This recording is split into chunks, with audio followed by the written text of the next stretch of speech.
Okay, so the daily dialogue is a slightly more complicated dialogue, but it's really designed to replace that conversation that couples often have.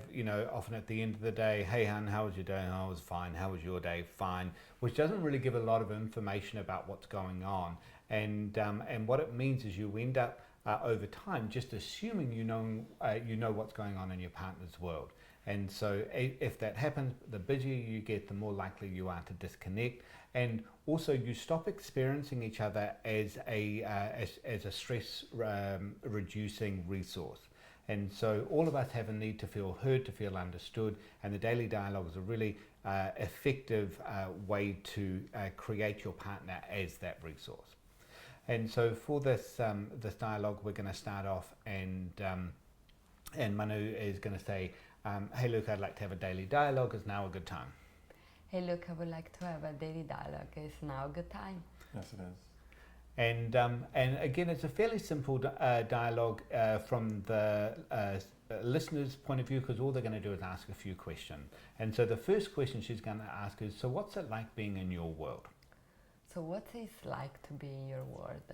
And what's going to happen is Luke is going to talk for about 2 to 3 minutes about what it's like in his world. He's going to talk about how he's feeling, what's going on at work, how he feels in the relationship, anything relevant that's really happening in his world. Now, we're not going for boring work stories. Oh, I woke up in the morning at 8 o'clock and then I got up and then I went to the loo and then I had a shower. We're not doing that stuff. We're talking about the emotional world. Now, if you're not someone who tends to talk a lot, talk for the full 2 to 3 minutes. If you are someone who tends to talk a lot, shorten it down and talk for the 2 to 3 minutes. So right now, thank you for asking, first of all. It's really nice for you to ask that. It's a little overwhelming. So just balancing school, work, parenting, our move has been really stressful. Dealing with the laundry machine and getting, for 2 weeks now, trying to get the right one. Waiting on all that stuff, that was stressful.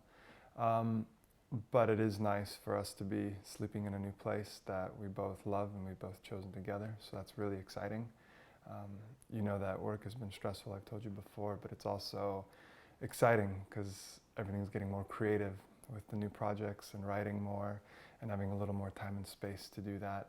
Our relationship, really excited about all the activities that we're doing together, dancing, going for walks, meditating at night, yoga, those are all the things that are important to me. So it's really nice that we're doing those together. I think that's about it. Thank you for listening. And so Manu is then going to shift on to the next question. So how are you coping with all of that?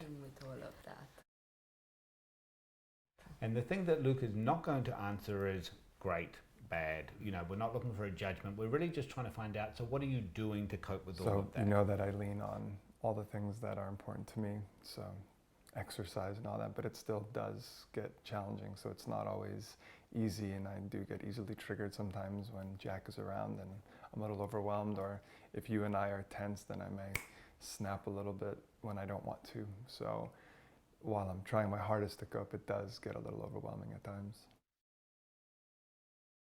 Okay, so Luke's moved a little bit into the judgment of what he's doing and not so much talking about. So he said that he's doing exercise, but he hasn't really told us like what he does when Jack's his son starts annoying him. So we want to know, like, is he drinking half a bottle of whiskey or kicking the dog? What's the strategy that he's using to cope in those sorts of when I'm coping situations? and I'm not coping the way I want to, it's angry. I get angry. I get quick-tempered.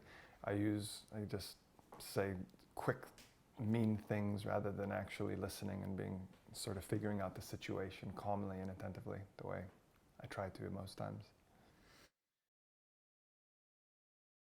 And so Manu is going to listen, and the goal here is to create a space that Luke can just talk about the things that he's doing that are working, as well as the things that he's doing that are not working, and that Manu is going to listen without judgment or saying, oh, you should be doing this, or maybe you should meditate more, or whatever.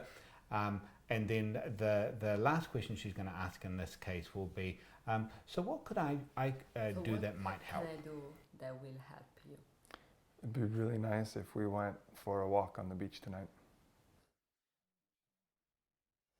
And so that was a really good example of that Luke gave a very tangible, specific example. So what we wouldn't want to see is something like, it'd be great if you could be more patient, or it would be great if you could be more supportive, because that, you can't do anything with that. You don't know what that looks like. But a walk on the beach, Manu now has an opportunity and a way to be successful with Luke again. And so that's the bit that we're aiming for.